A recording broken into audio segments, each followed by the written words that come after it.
आज का वीडियो इस सवाल पर है कि नौकरी कितने घंटे की होनी चाहिए। कई पीढ़ियों से जो हम आप सुनते आ रहे हैं, 8 घंटे वाली नौकरी, क्या वह सिर्फ सपनों में रह जाएगी?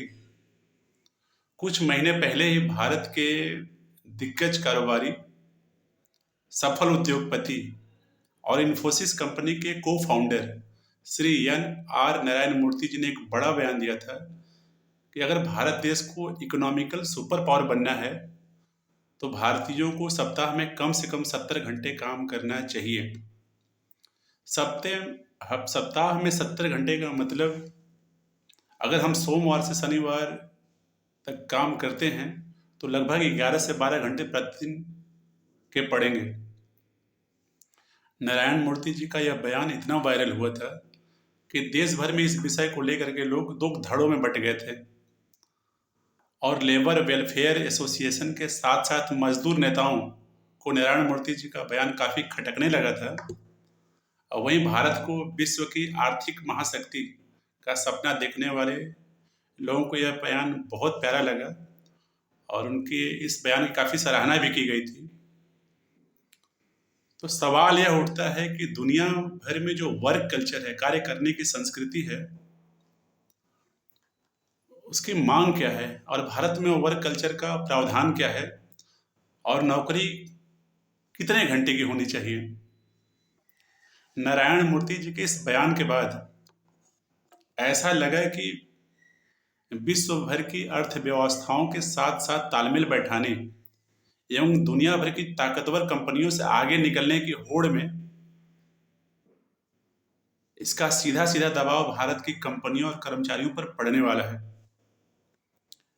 उनके बयान के अनुसार भारत देश की प्रोडक्टिविटी काफ़ी कम है और अगर हमें अपनी उत्पादकता को बढ़ाना है, चीन जैसे कई देशों से व्यापारिक तुलना करनी है, तो कई तरह के श्रम सुधार करने आवश्यक हैं।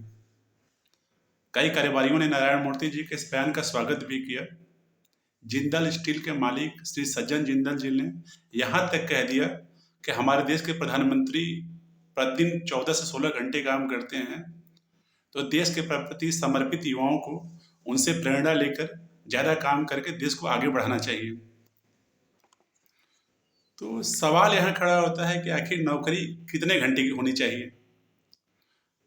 जो मल्टीनेशनल कंपनियां अमेरिका और ऑस्ट्रेलिया जैसे देशों में सुबह 9 बजे से शाम के 5 बजे तक के ही कामकाज को प्राथमिकता देती हैं, शनिवार और रविवार को अपने कर्मचारियों को छुट्टी पर भेज देती हैं, वही कंपनियां भारत में आने के बाद दोहरा मापदंड अपनाने लगती हैं।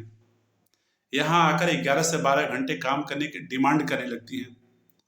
अगर पश्चिमी देशों में वर्क लाइफ बैलेंस के तालमेल को बैठाकर काम करना चाहिए, तो भारत में भी वर्क लाइफ बैलेंस पर फोकस क्यों नहीं किया जाना चाहिए।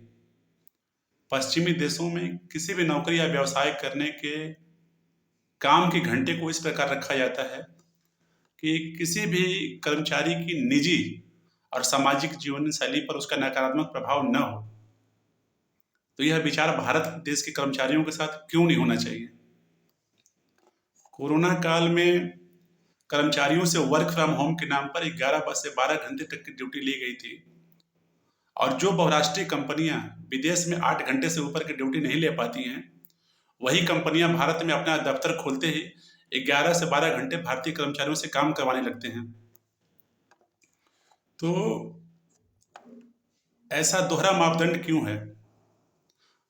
भारतीय कर्मचारियों को लेकर के बहुत सारे लोगों के मन में और खासकर विदेशियों के मन में यह धारणा बनी हुई है कि भारतीय कर्मचारी अपने काम के प्रति ज़्यादा समर्पित नहीं रहते हैं। हमारे देश के ज़्यादातर सरकारी कार्यालयों में कर्मचारी या तो समय पर नहीं आते हैं या फिर अपनी कुर्सी से ही गायब रहते हैं।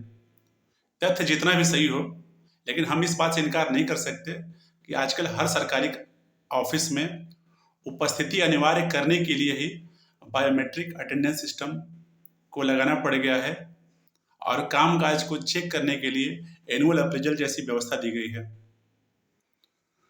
तो हमारे देश में ही काम को लेकर के दो वर्ग बटे हुए हैं, जहां प्राइवेट सेक्टर में लोग 11 से 12 घंटे तक की ड्यूटी करने के लिए मजबूर हैं, वही सरकारी कार्यालयों में कर्मचारी उपस्थिति के लिए संघर्ष करते हैं।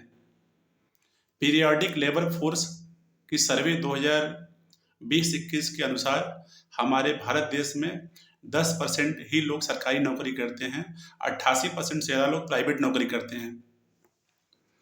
तो वर्क लाइफ बैलेंस का सिचुएशन यहीं पर दो रूप में देखा जा रहा है।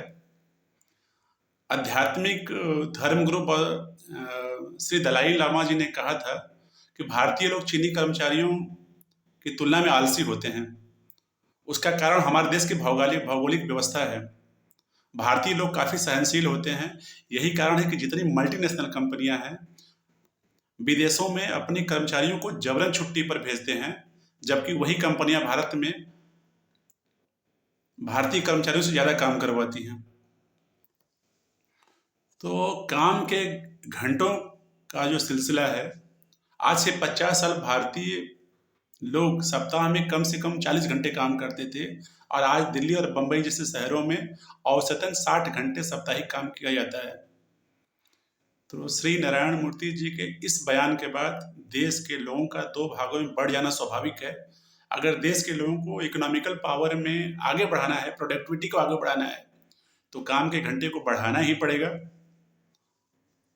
और लोग अगर वर्क लाइफ बैलेंस को लेकर के चलते हैं तो किसी भी कर्मचारी का लंबे समय तक ज़्यादा काम करना उसकी सामाजिक जीवन शैली पर नकारात्मक प्रभाव डाल सकता है, जिसके दूरगामी गंभीर परिणाम हो सकते हैं। देखना यह है कि हमारे देश की सरकार और श्रम मंत्रालय इस बारे में अपना क्या पक्ष रखता है और नौकरी करने के घंटों की परिभाषा क्या तय होती है। आप भी अपना जवाब कमेंट बॉक्स में रख सकते हैं। जय हिंद।